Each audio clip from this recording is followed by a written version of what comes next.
ओम नमो भगवते वासुदेवाय नमः।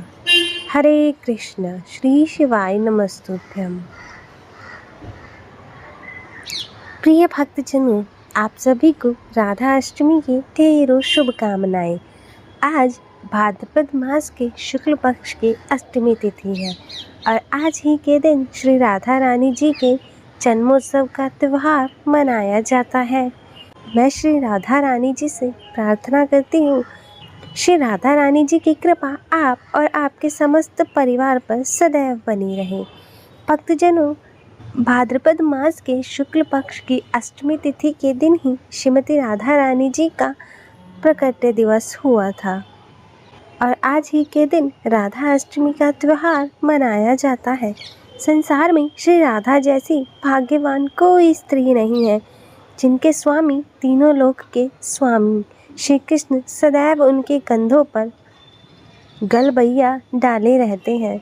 जहाँ भी श्री राधा जी जाती हैं, वह उनके अधीन होकर संग संग चलते हैं। श्री कृष्ण जी के वाम भाग से प्रकट हुई श्री राधा कठिन तप और प्रेम सेवा करके ही श्री कृष्ण की स्वामिनी बनी और उन्हें प्राण से भी अधिक प्रिय हुई। तो प्रिय भक्तजनों, आज हम इस वीडियो में राधा अष्टमी की कथा श्रवण करेंगे।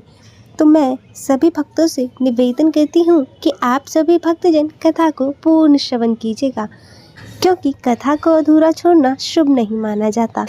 तो इसीलिए आप सभी भक्तजन प्रसन्न चित्त मन से और बड़ी ही श्रद्धा भाव के साथ कथा को पूर्ण श्रवण कीजिएगा। तो बोलिए हरे कृष्णा। श्रीमती राधा रानी की जय। कथा के अनुसार एक समय की बात है, जब श्री राधा रानी श्री कृष्ण के साथ गोलोक में निवास करती थी। एक दिन राधा रानी गोलोक में नहीं थी। उसी समय श्री कृष्ण जी एक सखी विरजा के साथ विहार कर रहे थे।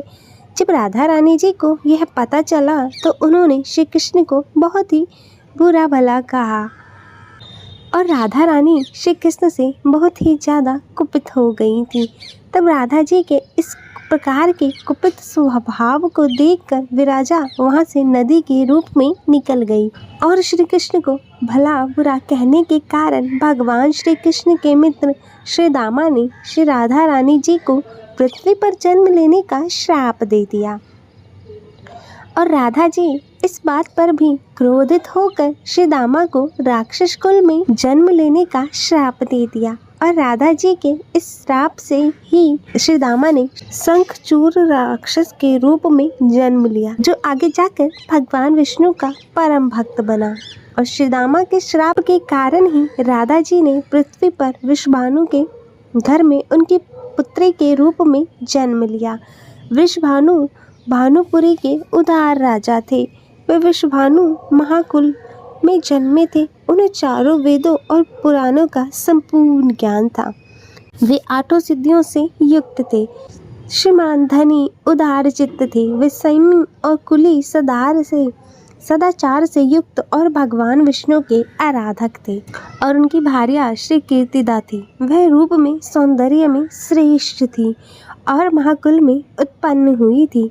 वह सर्वगुण संपन्न थी और महालक्ष्मी की तरह पतिव्रता स्त्री थी। श्री राधा रानी जी वृषभानु और श्री कीर्तिदा की पुत्री के रूप में अवतरित हुई थी, न कि उनकी कोख से श्रीमती राधा रानी जी का जन्म हुआ था। और जब श्री राधा रानी जी और श्री दामा एक दूसरे को श्राप दे दिया तो श्री कृष्ण राधा जी से बोले, आपको पृथ्वी पर विश्वानु की पुत्री के रूप में रहना होगा और आपका विवाह वहाँ रायन नामक वैश्य से होगा, जो मेरा ही अंश अवतार होगा। पृथ्वी पर भी आप मेरी प्रियतमा के रूप में ही रहोगे और उस रूप में हमें बिछड़ने का दुख विरह सहन करना पड़ेगा। अब आप पृथ्वी पर अवतरित होने की संपूर्ण तैयारी कर लीजिए। सांसारिक दृष्टि से देवी श्री कीर्तिदा गर्भवती तो हुई, किंतु जोग माया की कृपा से उनके गर्भ में केवल वायु ही प्रवेश की और उन्होंने वायु को ही जन्म दिया।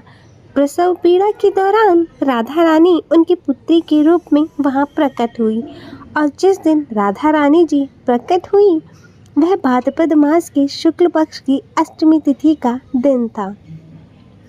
इसीलिए भाद्रपद मास के शुक्ल पक्ष की अष्टमी तिथि को राधा अष्टमी के रूप में जाना जाता है। इस दिन भगवान श्री कृष्ण और राधा रानी जी की पूजा होती है और इस व्रत को करने से हमें सभी सांसारिक सुख आनंद प्राप्त होते हैं।